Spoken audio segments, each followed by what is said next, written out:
However, this issue today with respect to the travel restrictions is a failed policy that has failed for 50 years, and it's long past the time to change the policy. I want to show you how absurd the policy has become. Punishing the American people in our effort to somehow deal a blow to the Castro government has not made any sense at all. This woman is Joan Sloat, a senior Olympian, a bicycle rider, who joined a bicycle group from Canada to take a bicycle trip in Cuba. For that, she was tracked down by the United States government and levied a fine. In fact, they even threatened to attach her Social Security payments for taking a bicycle trip with some Canadian friends in the country of Cuba. This next photograph is of Joan Scott. Joan Scott is an American citizen. I've met both of these women, by the way. She went to Havana, Cuba to pass out free Bibles. Let me say that again. An American citizen who went to Havana, Cuba to pass out free Bibles. For that, her government tracked her down and threatened a very, very large fine, because both of these women violated the Trading with the Enemies Act as it's defined under current law. And finally, let me just show you the photograph of a man named Carlos Lazo. He went to Iraq to fight for our country. He was a distinguished soldier who earned a Bronze Star for valor. And he came back from the Iraq War, and his son, who was living in Cuba, was very ill. And our government told him he was not able to go visit his sick son. I mean, that is what this has come to. It's why it is long past the time for us to change these restrictions. We ought not punish the American people.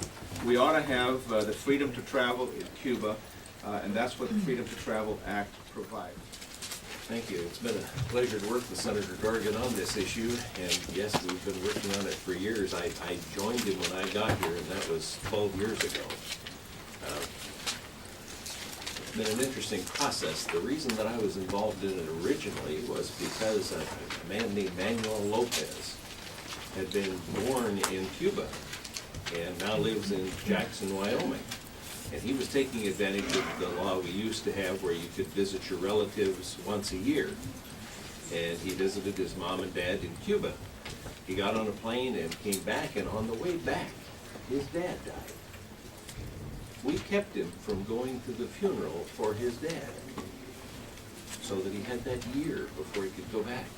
Now both of his parents have passed away. He has kids. He would like to show his kids where he grew up.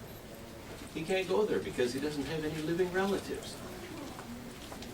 That's not to mention the other people that would like to travel to Cuba, who could have an influence on the people in Cuba, who could make a difference for democracy.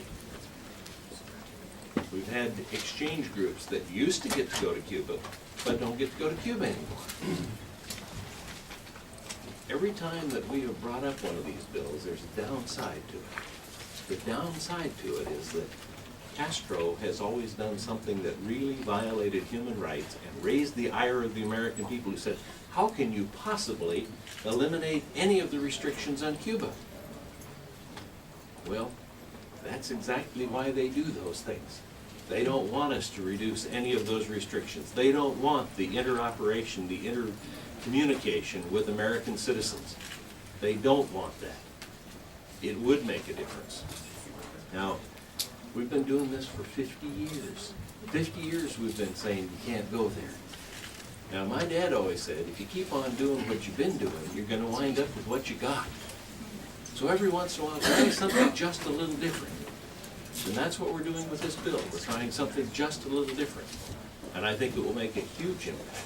It will change Cuba, and it will change other of our policies. Thank you.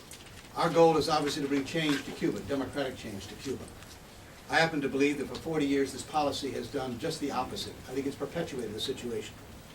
Today, Cuban Americans and others would like the opportunity to get to that country, to see relatives, to see friends, to begin to open up that process. This is long overdue. We went through 8 years of shutting down a relationship that did not produce the results that many hoped it would. It's time for a change, time to do something different, time to try a new approach. There's an opportunity, I think, emerging because of changes that are occurring in the island of Cuba. And I think we ought to take advantage of those changes, trying to open up that process further. And nothing would do more to that in my view, than dealing with the travel restriction. This ought to be an issue that people can come together on. If you're truly interested in creating change, if you truly want to see a more dramatic and more immediate change in Cuba, then I think the quickest way we can achieve that result is by supporting this proposal.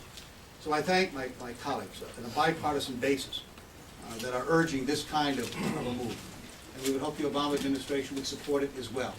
I think we're on the brink of real opportunity here. This move, I think, will help us achieve that.